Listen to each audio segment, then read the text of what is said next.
Hola, ¿qué tal? Buenas noches, mi nombre es Rodolfo García Sánchez.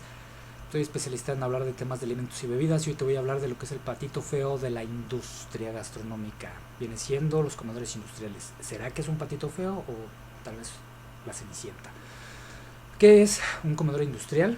Un comedor industrial, ojo, más bien vamos a empezar porque ¿qué no es? No es el comedor de empleados. El comedor de empleados solamente es un lugar en donde tú vas a degustar tus alimentos, tienen un refrigerador, un horno de microondas, tú llevas tu comida, lo calientas y ahí lo consumes. No, el comedor industrial es cuando una empresa externa entra a la empresa en donde tú trabajas y va a brindar el servicio o la prestación de servir alimentos de buena calidad, ¿no? Para que los consuma el personal.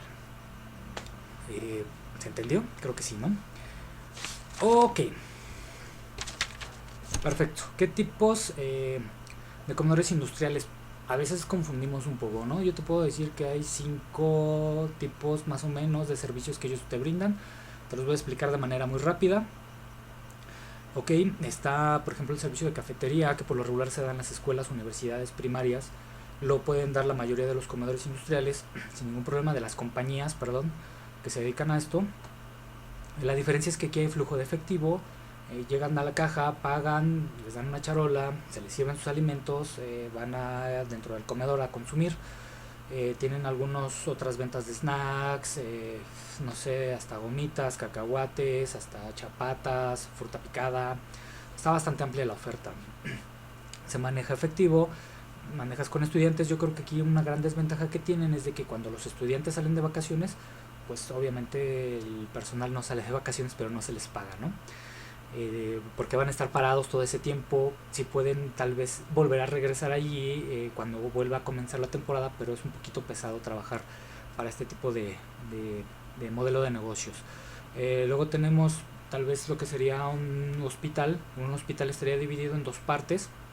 Si es que un comedor les da servicio a ellos, sería una parte de servicios generales en donde se les va a dar de comer a los trabajadores del hospital, sean doctores, enfermeras, radiólogos, camilleros, administrativos, etcétera, ¿no? Y la parte de los pacientes en donde van a tener una dieta especial, por ejemplo, no sé, se me ocurre una dieta hiposódica que no lleva sal.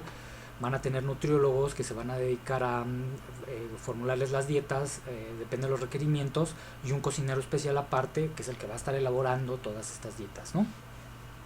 Es un trabajo que por lo regular son 3 turnos, porque se trabaja en hospitales muy grandes. Está bien, es competitivo. Yo trabajé en uno y había un montón de gente, era como organizar un ejército. Me gustó bastante haber trabajado en un hospital.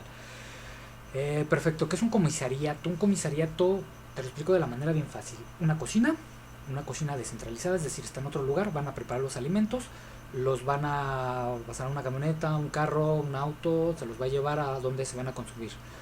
¿Por qué es este tipo de negocios? Porque hay negocios que son, por ejemplo, despachos de diseño que puede tener 15 personas trabajando, 15 diseñadores, y no pueden tener a lo mejor la cocina como tal, pero la empresa de ellos les va a brindar esa prestación.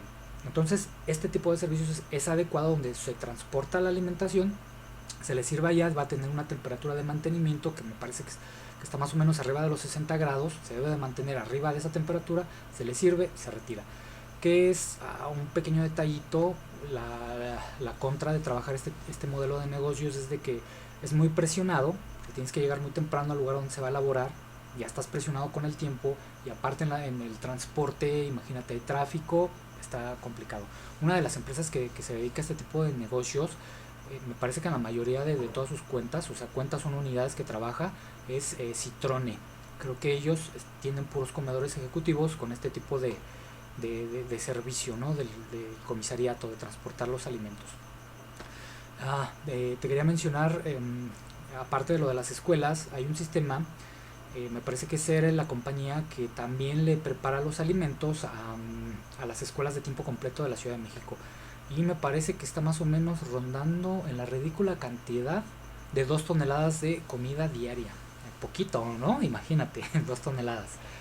Perfecto, después tenemos el tipo de comedor que es el industrial. En el comedor industrial vas a requerir una dieta un poquito más alta en calorías, ¿Por qué? Porque vas a trabajar, por así decirlo, en un centro de distribución, en una fábrica en donde los chicos tienen actividades que tienen que estar de pie, moviéndose, entonces sus requerimientos calóricos deben de ser más altos. La comida es un poquito, como te lo digo, más abundante, ¿no? Es así como de fonda, está rica, bastante casera.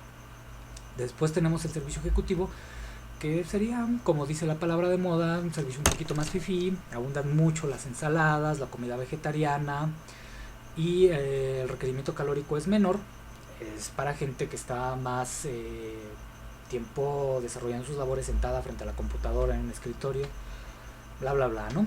Pero es más caro ese servicio, ¿no? Esa charola tiene un precio un poquito más caro, más caro. Bueno, hasta aquí espero que hayamos entendido qué es un comedor industrial, cuáles son, cómo se diversifican. Ahora, te voy a hablar de la estructura de menú, cómo va. Por ejemplo, a diferencia de un restaurante lo que te vende es la carta, es decir, tiene sus platillos estrella, y te prepara un menú del día, que debería de ser como el 30% de todos los platos que se van a servir deben de ser menú del día. En el caso del comedor industrial, en general va a ser al revés. Tú vas a tener un menú que diario va a estar cambiando y solamente vas a tener, por así decirlo, tus platillos de carta, que serían las opciones. En caso de que a alguien no le guste lo que tú estás sirviendo, te va a pedir las opciones. ¿De qué van las opciones? Más o menos son 130, 150 gramos de una carne de res, de un pechuga de pollo.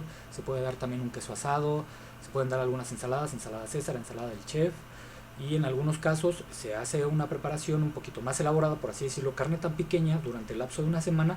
La siguiente semana la opción cambia, ¿no? Esas serían las opciones que se manejan allí. Ok, ¿cuál es la estructura ya del menú? La estructura básica va a ser una sopa aguada o consomé, va a ser un arroz o sopa seca, dos guisados a elegir, un postre, agua de sabor, pan y tortilla a granel, o sea, lo que el cliente te pida, ¿no? Ese es en el caso más sencillo. En el caso un poquito más elaborado va a ser un consomé más una sopa aguada. No es que te sirvan las dos, es que vas a elegir entre alguna de las dos, tu sopa seca o arroz, 3 platillos, una pequeña porción de ensalada, un postre de base, que en este caso podría ser la gelatina, lo manejan como muy estándar del diario, será una gelatina de diferente sabor, y aparte otro postre que puede ser una rebanada de pastel, un buñuelo, arroz con leche, guayabas en almíbar, etcétera, ¿no? Eso es a grandes rasgos las estructuras de menú. Quien las elabora, el gerente junto con el cocinero o el chef. En personal, como está estructurado, en el caso más sencillo vas a contar, por así decirlo, para trabajar un rango de 100 personas, vas a ocupar un encargado, un cocinero, 2 auxiliares de cocina. Con eso basta para trabajarle a 100 personas. Ya hablando de un tema más grande, un gerente, un subgerente, auxiliar administrativo, un chef, un cocinero, un almacenista, los auxiliares que requieras, 1 o 2 meseros, incluso cantineros, reposteros también, ¿no? Ok, te voy a platicar cómo es trabajar en el patito feo, ¿no? Porque le hacen a veces mucho fuchi. De hecho, esto se me ocurrió porque hace poco conocí una chica y hablábamos de experiencias laborales, una licenciada en gastronomía, y cuando le dije que había trabajado yo en comedores industriales, se me quedó viendo con un desdén, que yo dije que cometí un crimen o qué rayos está pasando, ¿no? Bueno, en caso de ser un auxiliar general, es bastante sencillo. Mucha limpieza, tienes que lavar, desinfectar, bien importante en distintivo H, como te lo mencioné, vas a aprender eso, vas a picar, vas a rayar y vas a atender gente. Son las funciones básicas, ¿no? El cocinero va a cocinar, el chef también, ellos se van a dedicar a repartir los insumos que se van a ocupar, cuánto se va a ocupar, etcétera, ¿no? No es realmente muy complicado. Vamos a hablarte de lo bueno y de lo malo a la hora de trabajar en este tipo de lugares. Vamos a empezar por lo bueno. Lo bueno es que vas a aprender, por ejemplo, prácticas de higiene, eso es importantísimo. Vas a aprender a trabajar con el distintivo H, la norma 251. Es algo muy bonito que tú vas a desarrollar como persona, como trabajador. Vas a aprender de temperaturas. Es bastante interesante.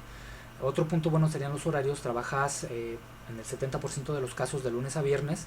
Tienes sábado y domingo para descansar. En caso de que trabajes toda la semana con un día de descanso entre semana, por lo regular tus horarios van a ser de 8 horas. Eso está bastante bien. Te van a dar tus uniformes con un calzado especial. Si no te dan un uniforme, entiende que hay mucha rotación de personal. En este tipo de negocios la rotación es increíble. Disculpa. Otro de los puntos bastante buenos que yo considero es la edad, puesto que contratan mayores de edad de 18 años hasta 60, 65 años. Yo tuve la oportunidad de trabajar con una persona de 70 años, toda una experiencia, la verdad, eh, bastante bien. La señora Rosario era como tener 3 trabajadoras, te lo digo, o sea, entregada, profesional, a lo que iba la señora. ¿Qué otra cosa buena puedes tener? Vas a hacer muchos amigos, vas a aprender cierto tipo de cosas, no necesitas experiencia. La experiencia aquí no es necesaria. Eso sería un punto bueno y un punto malo a la vez. Ok, vamos a hablar ahora de los puntos malos, que es lo que yo veo como puntos malos. Número 1, los salarios, ya que si tú entras a trabajar como un auxiliar general, va a ser el mínimo, es decir, aproximadamente hoy en día están ganando 1,000 pesos a la semana, más o menos, es lo que hay, ¿no? Como no tienes experiencia, tal vez te vas a frustrar un poco porque los ritmos de trabajo sí son bastante apresurados, no pesados, pero sí apresurados, ¿no? El aprendizaje que tú vas a obtener aquí es un aprendizaje bastante cerrado, es decir, vas a poder trabajar en varios comedores industriales, si es que decides dejar la empresa. Disculpa, pero creo que te costaría un poquito más de trabajo si tú quisieras dar, por ejemplo, el salto a un restaurante, a un hotel, trabajar como auxiliar de cocina. Es bastante diferente, ¿no? Es muy rutinario lo que se hace en este tipo de lugares, bastante discreto más bien, ¿no? Entonces es un aprendizaje cerrado. Otra de las cuestiones que yo veo como algo malo son los jefes. Disculpen, yo sigo jefe. ¿Por qué? ¿Por qué? Te voy a explicar. Y esto está cambiando, espero para bien.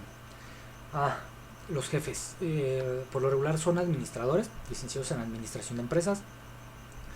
Llegan, su función es administrar, que todo fluya de la manera correcta, pero a veces cuando tú tienes problemas o situaciones laborales, de que se quemó algo, no llegó tal pedido y no tienes el personal lo suficientemente capacitado o estructurado, vas a tener tú que resolver. Y si no sabes, porque trabajabas como gerente de una zapatería, de una heladería, qué sé yo, vas a tener ese tipo de roces, ¿no? De problemillas. Entonces ahora ya están pidiendo personal con el perfil de egresados de la carrera de alimentos y bebidas, de gastronomía, pero el problema también siguen siendo los sueldos y lo atractivo que es la carrera, ¿no? Bueno, es trabajar en este tipo de negocios. ¿Por qué? Porque no ofrece tanto glamour, ¿no? Digo, después de estudiar 3 años, de graduarte como licenciado, yo soy técnico en alimentos y bebidas, yo creo que es importante el glamour, ¿no? De hecho, mi primer trabajo cuando terminé la carrera fue haber trabajado en un comedor industrial. Y yo decía, pues, esto está bien, pero quiero aprender más, ¿no? Vaya. Si ibas a la escuela y eras nefasto para la cocina y aprendiste a administrar, yo creo que esta es una muy buena opción. En el área administrativa yo creo que cabrías mejor, es lo que se busca más que integrar a personal en la cocina. No hay competencia, tristemente no es como en un restaurante, un hotel donde te ven, ganas y subes. Aquí es una cuentagotas, ¿no? No puedes subir tanto, o no te ven, no tienes ese exhibidor, ¿no? Para demostrar tus capacidades. Eso también yo lo considero como uno de los puntos débiles de trabajar en un comedor industrial. Incluso hay cocineros, incluso hay chefs bastante malos que hacen un trabajo bastante mediocre. Y pues si los tienes, pues ya, ¿no? O sea, no, si pides que lo muevan, va a tardar bastante la petición en llegar, y eso a ver si lo mueve, ¿no? Estos yo creo que son los puntos, lo bueno, lo malo, que es de trabajar en un comedor industrial. Espero que te haya gustado, que entiendas algo, que te lleves algo bueno. Y ahora voy a pasar a hablar en el siguiente video de la experiencia personal de haber trabajado en algunos comedores industriales. Voy a hablar de empresas. Nos vemos, dale like, dedito arriba, recomiéndalo, compártelo y vámonos a lo que sigue.